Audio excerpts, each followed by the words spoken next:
Welcome back into the Sports Source. This segment of our program brought to you by Madisonville Marine. Holiday season is here, and the whole crew at Madisonville Marine want you and yours to have a great season. One way I think you can make it great, stop by and check out the deals on new and used boats at Madisonville Marine. Bob Hodge, you got a used boat down there and really liked it. Love it. There you go. Madisonville Marine, new, used, whatever kind of boat you're looking for, they've got it. There is no better place to buy a boat. All right, let's take a look here very quickly. Staff outline, folks. This is they have not announced where guys are going to be coaching, but this is pretty much what it looks like at the moment. There's going to be another guy or two added. We'll see. Jeremy Pruitt, obviously your head coach. Might he coach safeties as well? Nick Saban coaches DBs at Alabama. He may do that. You see their last school on the far right. That's pretty impressive. Tyson Helton, he was the pass game coordinator and quarterback coach at USC. Is he going to be your offensive coordinator, your quarterback coach, your pass game coordinator here? We're not sure. Robert, Jimmy, do you have an idea what they're going to do there? I think that what they're going to do is that Helton is going to be the offensive coordinator in charge of the pass game, and Will Friend the offensive coordinator in charge of the run game, co-coordinator. Co-coordinators, pass game and run game coordinators. Running back coach Robert Gillespie sticks around from the last staff. Chris Winkie is now going to be joining the staff. We don't know how, though. He is currently an offensive analyst at Alabama. You know, Saban has all of those analysts. He could be coming here to do that. He could be coming here to coach quarterbacks, depending on what they do with Helton. One of those guys could take over the receiver duties, perhaps. Then you got Will Friend, who's a longtime friend of Jeremy Pruitt, a longtime SEC guy, too. He's the offensive coordinator now at Colorado State. As Jimmy said, might be the run game coordinator here and co-offensive coordinator. He will be handling the offensive line. Defensive coordinator Kevin Sherrod, Jimmy, and Chris Rumpf, also coming from Florida, and he was their co-defensive coordinator. Do you think they'll break them up that way in terms of inside linebacker and then Rumpf with outside and defensive end? Do you agree with that? I think that they would likely do that. I'm hearing that Sherrod's coming as the defensive coordinator. I don't know if he's going to share that coordinator spot on defense. Yeah. And then we've got Tracy Rocker, whose last job was at Georgia 2 years ago, defensive line, which basically means defensive tackles, because they do like a 3-4 is what Pruitt runs. Terry Fair, former Vol. He's been the cornerbacks coach at Colorado State. Will he do the whole defensive backfield? We do corners here. And then possibly Lance Thompson. I'll throw that out as well because there's rumors out there that he would like to come back. He's done some Twitter following as well. We'll see if that works out with Lance Thompson. Of course, he was on the Lane Kiffin staff here. Looks like you're moving to a more pro-style offense.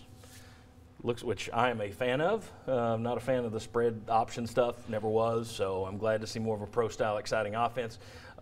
You're also looking at a 3-4 defense, though he said this week at his press conference, I play whatever the personnel dictates, which, okay, sounds good. We'll see if he does it.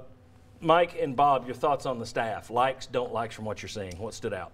I like it because of all the SEC people. I like it that Robert Gillespie is staying around, and certainly bringing home Terry Fair. Of course, he's got to be a good coach to justify it, but I like Terry, and he certainly was a great player here, so it's good to see a couple of VFLs. I think people will like that. Bob? Oh, I mean, I think you look at that staff and you think recruiting. I mean, you've got to do well. And if Tennessee needs to do well in Georgia, needs to do well in Florida, needs to do well in South Carolina to be able to, add the guys in with what they get out of Tennessee.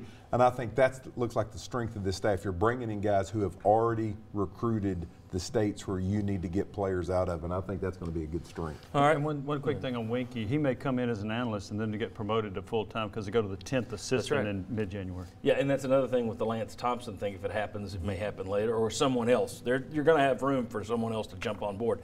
You mentioned recruiting. You cover recruiting for GoVols 24/7. Ryan, so I'm going to give you 30 seconds on each of these, all right? Ready for some rapid fire. The Cade Mays recruitment's all anybody's talking about. At the state championship game a couple of weeks ago, he said that Tennessee's not in his top 3. Does Tennessee get in there and see him this week? I think they might get a chance to visit with him this week. Tennessee certainly trying to. Jeremy Pruitt obviously has his visit available with Cade Mays.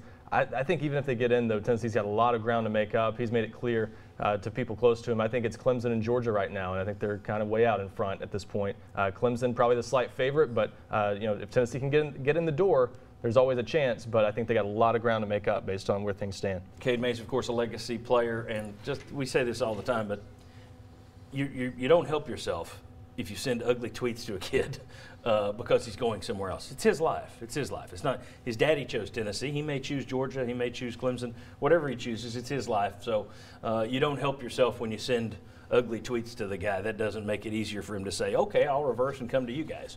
So anyway, next question. Are you surprised by the number of new offers the staff has made in only 4 days? I'm not. I think you've got to move faster, first of all, with the early signing period approaching, obviously. And on top of that, you've got a new staff, which, as we just laid out, has a lot of SEC ties. All these guys have been at previous schools, or for the most part they have been, where they've been recruiting other guys. They have some connections, and they want to start recruiting guys that they were recruiting at their previous stops. And they've got to switch to a new defensive scheme in theory, so that changes your entire defensive board. So a lot of new offers have to go out there, and you've got to change who you were pursuing in some cases. Last one, we keep this one short. They're allowing Jeremy Pruitt, Kevin Sherrer to stay in the playoffs. With the dead period coming up, how big of a hindrance is that to Tennessee's recruiting? Doesn't sound like it will be at all based on what their plans are. Jeremy Pruitt said he's not going to go to Alabama until the dead period starts. That's after next weekend when Tennessee will host its final round of visits before the early signing period. So he'll go down there. He'll be working the phones while he's at Alabama, I'm sure. But no doubt I think they're going to be able to carry that, let him handle both duties without any major issues. Very good. When we come back, our VFLs return to talk about Jauan Jennings, maybe a return, quarterbacks for next year in a pro-style set, Smokey Gray, even a John Gruden question. You want to hear it? Come on back.